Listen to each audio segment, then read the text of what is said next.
Hello बच्चों, sky learning में आपका फिर से स्वागत है। तो बच्चों आज हम करेंगे इस वीडियो के अंदर डिफरेंशिएशन का यूज कैसे होता है 11th 12th के अंदर। ये मतलब ये जो टॉपिक हमने करे हैं दो वीडियोस के अंदर लास्ट वाले, ये कैसे हम प्लस वन टू के अंदर करेंगे। अगर 12th वाले देख रहे हैं तो आपको पता ही होगा 11th के अंदर आपने जैसे वेलोसिटीज के क्वेश्चन सॉल्व किए होंगे, ठीक है, और एक्सेलरेशन फाइंड आउट करना वगैरह वगैरह, या पॉइंट मासेस को यूज करना। और जो अब 11th में हुए हैं 10th के बाद, उनके लिए बेसिक ये एक नया टॉपिक रहता है 10th के बाद कि ये किस तरह से हम इसको यूज करेंगे, क्यों हम कर रहे हैं। काफी सारे क्वेश्चंस मन में आते हैं, ठीक है। तो ये जो मैं आज वीडियो बना रहा हूं तो इसके अंदर जो मैं क्वेश्चन कराऊंगा 11th और 12th में किस तरह से हम इसको यूज करेंगे, सारे के सारे कॉन्सेप्ट क्लियर हो जाएंगे। ध्यान से देखना बच्चों इस वीडियो को। सबसे पहले हम इसमें एक बार रिकॉल कर लेते हैं जो हमने इसका सबसे बेसिक फॉर्मूला पढ़ा था, y is equals to x raise to the power n, dy by dx क्या हो जाएगा nx n माइनस वन। सबसे बेसिक हमने ये किया था। एक एग्जांपल ले लेते हैं इसके अंदर, जैसे y is equals to 2x का स्क्वायर प्लस 2x प्लस 3, ठीक है। तो इसको सॉल्व कर लेते हैं। तो dy बाई dx क्या हो जाएगा 2 पावर आगे x 2 माइनस 1 प्लस 1 2 इंटू 1 आगे 1 माइनस 1 प्लस कांस्टेंट का डेरिवेटिव 0 होता है, यहां 0 लिख दो। समझ में आ गया।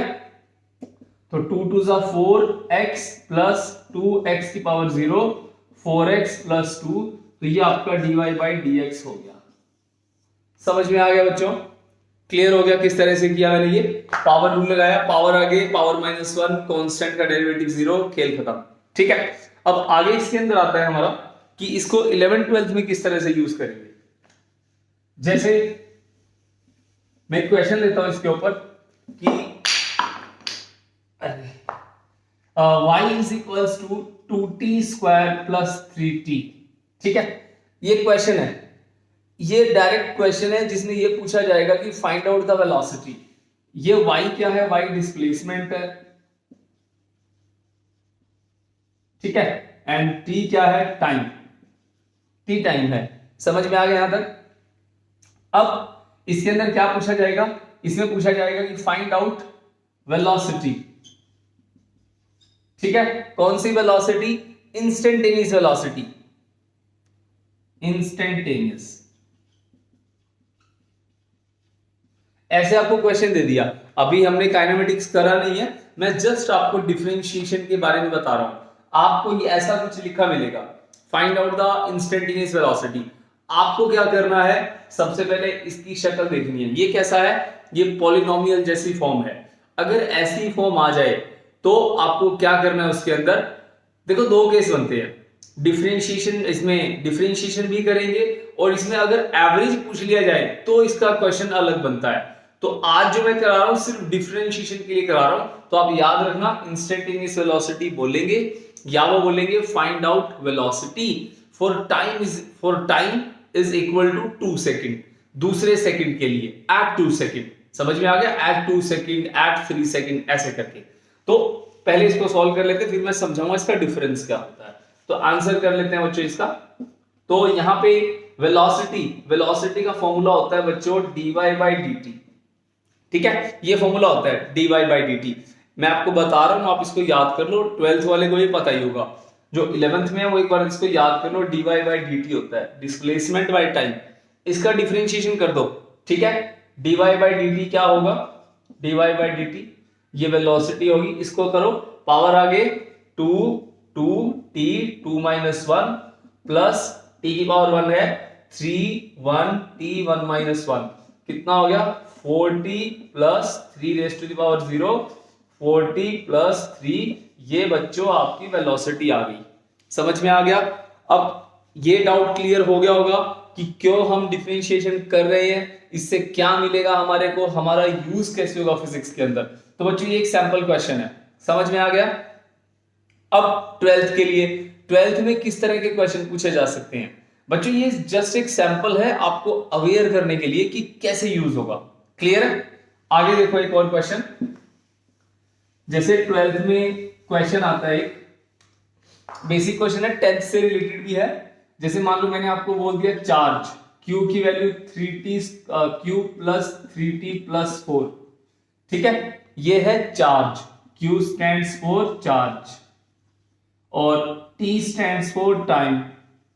आपको पता करना है फाइंड करंट, ठीक है, करंट पता करो। तो करंट के लिए करंट का फॉर्मूला क्या होता है? करंट का फॉर्मूला होता है Q/T। ये क्लास 10th में आपने पढ़ा था, ठीक है। अब क्या आपको दिख रहा है इसके अंदर? ये चार्ज जो है वेरिएबल फॉर्म में है। वेरिएबल मतलब यहां पे t कुछ भी हो सकता है, t की वैल्यू एक अल्फाबेट है, 0 1 2 3। अगर मैं सेकेंड डालूंगा तो बार बार हर टाइम के साथ चार्ज की वैल्यू चेंज होगी। तो वेरिएबल फॉर्म के अंदर क्या करते हैं हम, इसके अंदर I इक्वल्स टू dQ/dt इसका फॉर्मूला लगाते हैं। बच्चों ये फॉर्मूला होता है, हम सिर्फ यहां पे ये डिस्कस कर रहे हैं कि हम डिफरेंशिएशन का यूज कैसे करते हैं। क्लियर है? तो यहां पे I is equals to dQ/dt, ठीक है। तो यहां पे इसका डेरिवेटिव कर दो, I is equals to dQ/dt। ये चार्ज हो गया, इसका डिफरेंशिएशन क्या होगा? देखो इसको रोक के खुद भी ट्राई कर सकते हो, डिफरेंशिएशन की प्रैक्टिस हो जाएगी आपकी। अगर नहीं बार बार हो रहा है कि मतलब समझ में नहीं आ रहा, तो इसको बड़े ध्यान से देखो। इसको नीचे ले आओ, 3 आगे, पहले से 3 है, 3 को आगे ले आओ, 3 t 3 - 1 प्लस 1 है यहाँ पे, इसको बंद कर दो, 3 × 1t 1 - 1 प्लस 4 का डेरिवेटिव 0, ठीक है। इसका 0 लिख दो, कितना हो गया? 3 3 = 9 t⁻² plus 3t⁻0 9t² plus 3। तो t के साथ मतलब t की पावर 0 1 होता है, ये आपका आंसर आ गया। बच्चों ये करंट आ गया। तो आई होप आपको इतना समझ में आ गया होगा कि हमने जो डिफरेंशिएशन 2 वीडियोस पहले करे थे उसमें ऐसा मतलब उसमें वो हमने क्यों किया था और हमारा आगे यूज कैसे होगा। 12th का यूज देख लो, ऐसे होगा बच्चों। देखो चीज सेम है, बस फर्क क्या है उनके फॉर्मूलाज का। समझ में आ गया? मैथमेटिकल थिंग्स है, फिजिक्स में यूज होनी है। क्लियर हो गया यहां तक? ठीक है। अच्छा, अब 2-4 क्वेश्चन की प्रैक्टिस कर लेते हैं, उसके बाद मैं आपको सेकंड डेरिवेटिव सिखाऊंगा। इसके अंदर सेकंड डेरिवेटिव पिछले वीडियो में हमने पूरा ढंग से मतलब उसके ऊपर एग्जांपल्स रिवाइज नहीं कर पाए थे, 1-2 एग्जांपल्स लेंगे उसके अंदर भी, ठीक है। पहले एक क्वेश्चन और लेते हैं इसका, 11th का भी 12th का भी। देखो बच्चों, अब पहले क्लास 11th के लिए, ठीक है, क्लास 11th वाले बच्चों के लिए फेमिलियर हो जाएगा, अभी 11th में आए हो। देखो y is equals to 8t3 plus 4t2 plus 3t। ये मैंने आपको कोई भी डिस्प्लेसमेंट दे दी, y इज अ डिस्प्लेसमेंट,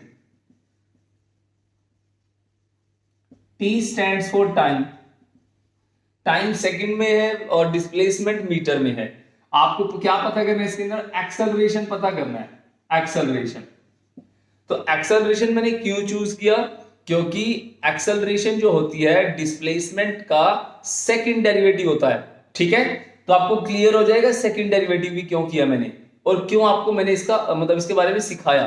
देखो जरा, सबसे पहले हम क्या करते हैं, इसमें वेलोसिटी निकालते हैं। देखो एक्सेलरेशन निकालने के लिए हमें क्या करना होता है, वेलोसिटी पता होनी चाहिए। क्यों? क्योंकि वेलोसिटी जो होता है वो dy/dt होता है और एक्सेलरेशन जो होता है वो dv/dt होता है। क्वेश्चन को ध्यान से समझना, वेलोसिटी के लिए डिस्प्लेसमेंट का होना जरूरी है और एक्सेलरेशन के लिए वेलोसिटी का होना जरूरी है।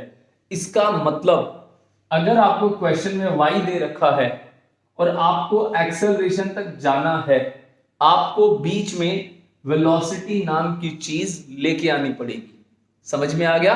क्योंकि वेलोसिटी का डिफरेंशिएशन एक्सेलरेशन होता है। क्लियर है? आपको आगे जाकर के काइनेमेटिक्स में पढ़ोगे, बट अभी के लिए आप इसको याद रखो, ये फॉर्मूला होता है। समझ में आ गया? इतना तो समझ में आ ही रहा है ना कि वेलोसिटी बाय टाइम क्या होता है, एक्सेलरेशन होता है। और अगर क्वेश्चन कैसे आ जाए, पॉलिनोमियल फॉर्म वाले आ जाएं, आई मीन टू से ऐसे टी वाले वेरिएबल वाले, तो क्या करते हैं हम उसके अंदर ऐसे डिफरेंशिएशन करते हैं। समझ में आ गया? ध्यान से देखो अब इसको, ये 2 फॉर्मूले यूज करेंगे, पहले ये करेंगे फिर ये करेंगे। तो इसको कर लेते हैं पहले। तो ये स्टेटमेंट है velocity is equals to dy/dt, तो 8t, तो कितना हो गया 24t की पावर 2, तो प्लस 2 आगे, कुछ बच्चों को ये होगा 24 क्यों लिखा, दोबारा देख लो इसको। 8 तो एज इट इज आएगा, इसके आगे 3 आ गया, t 3 minus 1 plus 4 2t 2 minus 1 plus 3 power 1 है 1t 1 माइनस 1। क्लियर है? कितना हो गया 24t की power 2, clear, plus 8t plus 3t की पावर 0। किसी की पावर 0 क्या होता है 1 होता है, तो मैं इसको यहीं गायब कर देता हूं। समझ में आ गया? ये आपकी वेलोसिटी आ गई। अगर आपसे सिर्फ वेलोसिटी पूछे तो एक बार डिफरेंशिएशन कर दो, अगर आपसे एक्सेलरेशन पूछे डिस्प्लेसमेंट से तो आपको ये निकालने के बाद इसका दोबारा डिफरेंशिएशन करना होगा, तब जाकर के क्या आएगा आपके पास एक्सेलरेशन आएगा। समझ में आ रहा है? ओके, अब आपके पास जो ये स्टेटमेंट आई है, ये स्टेटमेंट हम क्या करेंगे एज अ क्वेश्चन यूज करेंगे। v की वैल्यू कितनी है 24t स्क्वायर, ठीक है, प्लस 8t प्लस 3, तो dv बाई dt ये क्या होता है एक्सेलरेशन होता है। क्लियर है? dv बाई dt एक्सेलरेशन होता है। तो 24 into 2t 2 minus 1 plus 8 into 1t 1 minus 1 plus 0, कितना हो गया 48t plus 8t0, 48t plus 8। तो बच्चों ये आपका आंसर आ गया। क्लियर हुआ? अब आपने अनजाने में ही यहां पे क्या किया है, अनजाने में यहां पे क्या किया आपने सेकंड डेरिवेटिव किया है। क्लियर हुआ? समझ में आया बच्चों? आप इसका फॉर्मूला ऐसे भी लिख सकते हो D square Y by D T square, second derivative, this is the second derivative. मैं बार बार बोल रहा हूं ये क्या है सेकेंड डेरिवेटिव। क्लियर हुआ? ठीक है, तो बच्चों ये क्वेश्चन हो गया ये क्लास 11th के लिए। अब चलते हैं क्लास 12th का एक क्वेश्चन करते हैं हम। किससे रिलेटेड? हम करते हैं इसको चार्ज से रिलेटेड, दोबारा एक क्वेश्चन, ठीक है।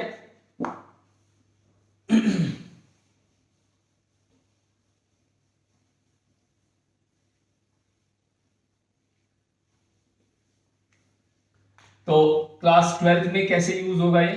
क्लास 12th के अंदर कोई भी क्वेश्चन उठा लेते हैं, जैसे चार्ज की वैल्यू है Q is equals to 3t power 3/2, थोड़ा सा चेंज कर लेते हैं, प्लस 4t रूट में ले लेते हैं कोई टर्म 4√t, ठीक है।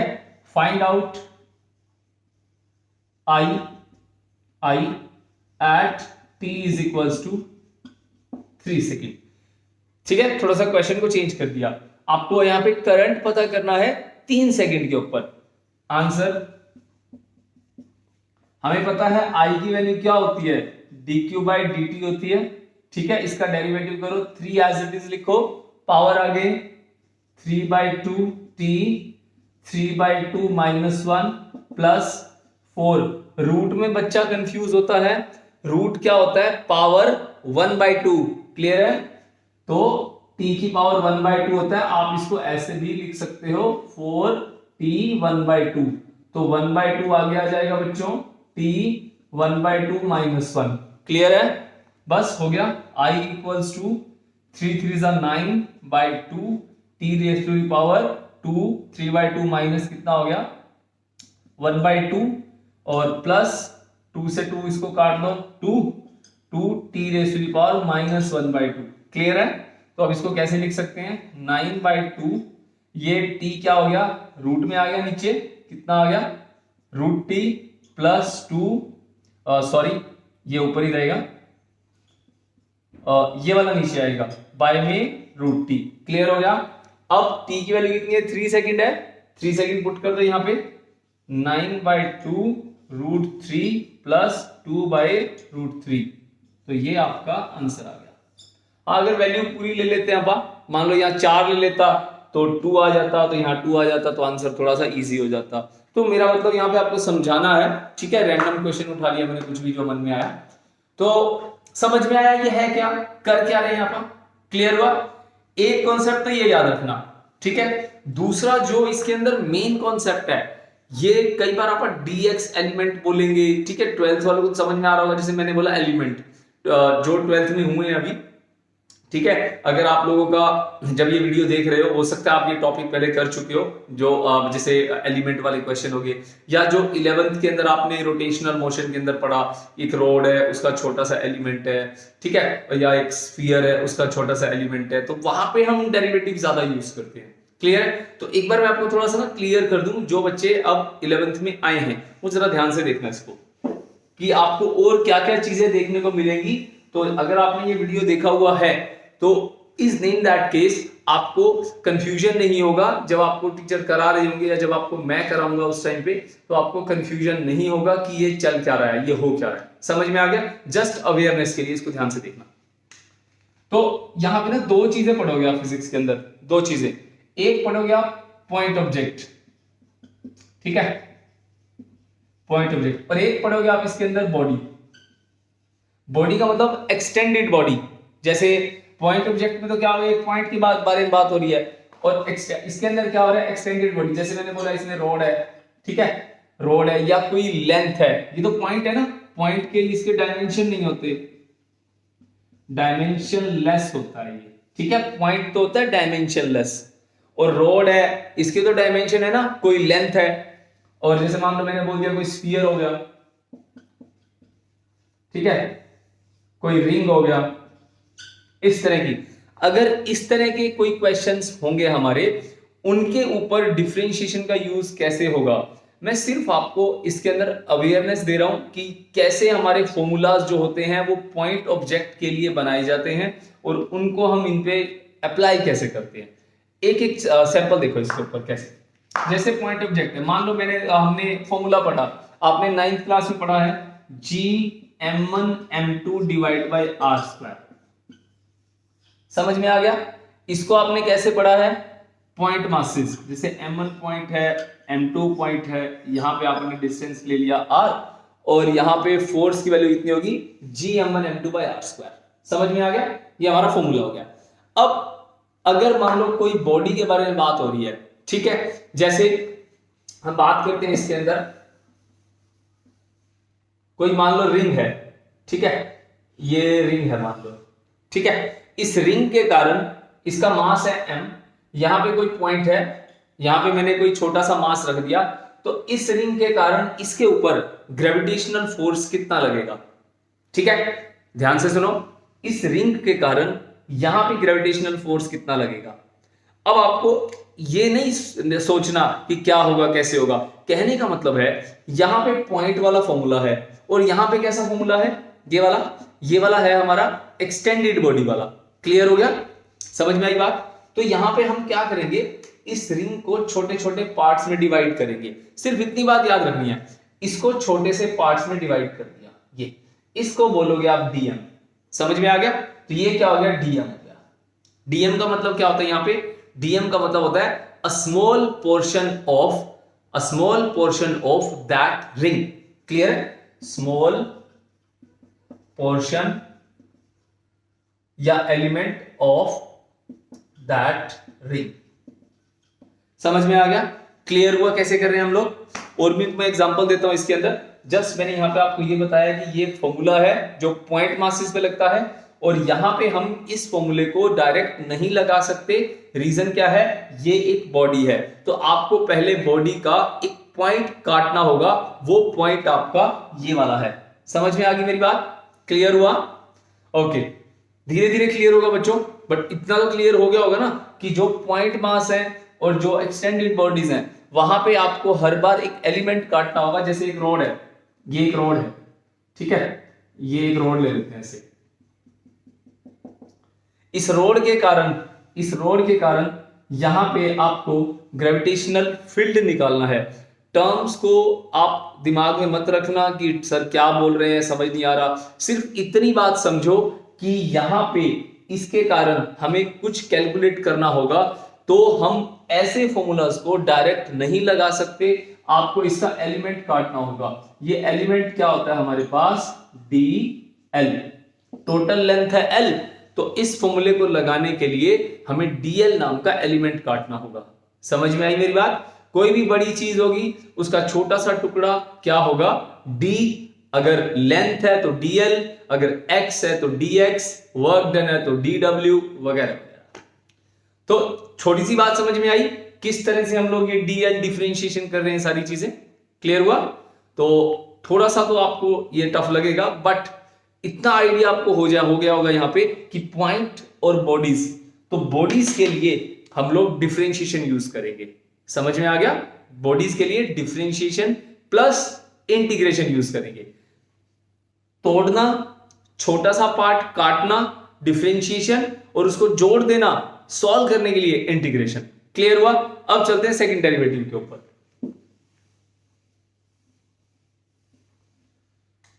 सेकंड डेरिवेटिव वैसे हम डिस्कस कर चुके हैं, बट उसके अंदर मुझे एक दो बातें और डिस्कस करनी है। ठीक है, डेरिवेटिव तो y is equals to 25x का स्क्वायर माइनस 5x माइनस 50। ये मैं कोई भी टर्म ले लेता हूं, ठीक है, ये मैंने कोई भी, इसमें आपको सेकंड डेरिवेटिव निकालना है। तो सबसे पहले dy बाई डी एक्स निकाल लो। फर्स्ट डेरिवेटिव है ये 25 इंटू 5, सॉरी 2 आगे x 2 माइनस 1 माइनस 5 इंटू 1 आगे x 1 माइनस 1 माइनस 0। ठीक है, कितना आ गया 50x माइनस 5, x की पावर 0 हो गई ना, 0, तो 50x माइनस 5 ये y आ गया बच्चों, dy बाई डी एक्स आ गया। ठीक है, ये फर्स्ट डेरिवेटिव हो गया।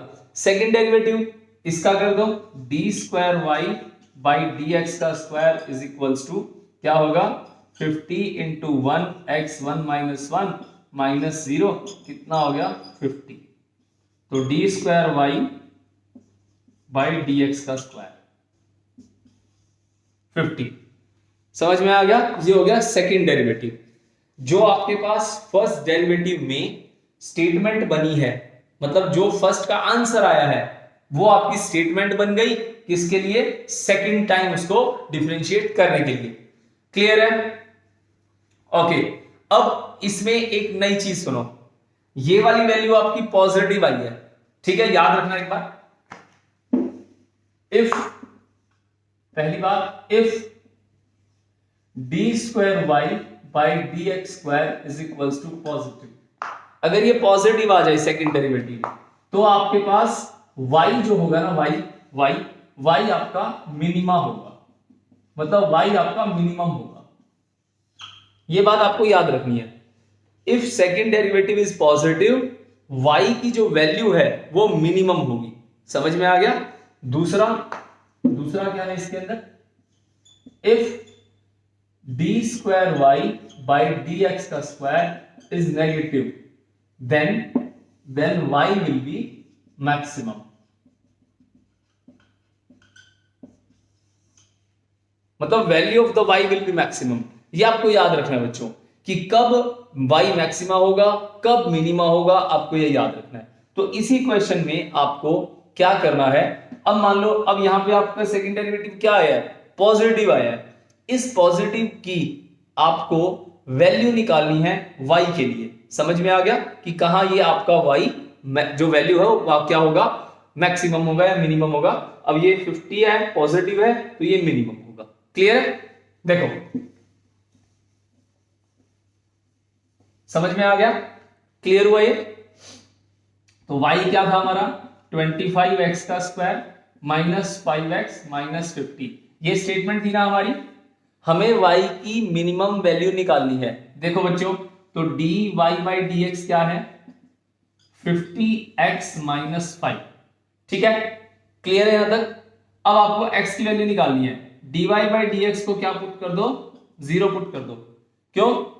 वैल्यू निकालने के लिए जब जो लास्ट वीडियो अगर आपने नहीं देखा, मैंने उसमें यह बताया था कि आपका मैक्सिमा मिनिमा जब निकालना होता है उस समय फर्स्ट डेरिवेटिव को 0 पुट कर दो, इसको 0 पुट कर दो, और जो ये वैल्यू आई है यहां से x निकाल लो। 50x minus 5 is equal to 0, 50x is equal to 5, x is equal to 5 by 50, ये आ गया 1/10। तो at x is equals to 1/10 y क्या होगा, मिनिमम होगा। क्यों मिनिमम होगा, क्योंकि सेकंड डेरिवेटिव पॉजिटिव है, हम निकाल चुके हैं। दोबारा देखो, दोबारा भी देख लो, d2y/dx² क्या है इसका आंसर 50। अगर सेकंड डेरिवेटिव पॉजिटिव है तो y क्या होगा, मिनिमम होगा। समझ में आ गया। अगर ये वैल्यू आपकी क्या होती, -50 आ जाती, तो आपका जो सेकंड डेरिवेटिव है नेगेटिव आ गया, इसका मतलब y क्या हो गया, मैक्सिमम आ गया। इसको नोट कर लो अच्छे से, कोई भी बात समझ में नहीं आई इसको नोट कर लो फटाफट। क्लियर है, y इज मिनिमम। अगर वो वैल्यू निकालनी है ना कि वो वैल्यू कितनी है, इस 1/10 को यहां पुट कर दो, आंसर आ गया। समझ में आ गया भाई, y क्या है, मिनिमम है। मिनिमम कहां है, इस 1/10 को यहां पुट कर दो। क्लियर हो गया, करके दिखाता हूं, ये भी देख लो। y मिनिमम कहां है, 25 इंटू 1/10, 1/10 आएगा ना, स्क्वायर -5 1/10 -50 कर लो इसको, 25/100 -1/2 -50, तो ये कितना हो गया, 1/4 -1/2 -50। इसको सॉल्व कर लो, इस पॉइंट पे y क्या होगा, मिनिमम होगा। क्लियर हुआ, समझ में आ गई मेरी बात। तो ये छोटी मोटी बातें थी बच्चों डिफरेंशिएशन इंटीग्रेशन के ऊपर, जो जरूरी है, जो आपको आनी चाहिए। थ्रू आउट 11th 12th बच्चे परेशान रहते हैं, उनसे क्वेश्चन सॉल्व नहीं होते इसके, क्यों, क्योंकि उन्हें बेसिक्स क्लियर नहीं होता। तो आई होप आपको ये वीडियो समझ में आ गया होगा। ठीक है बच्चों, thanks for watching, bye bye, take care.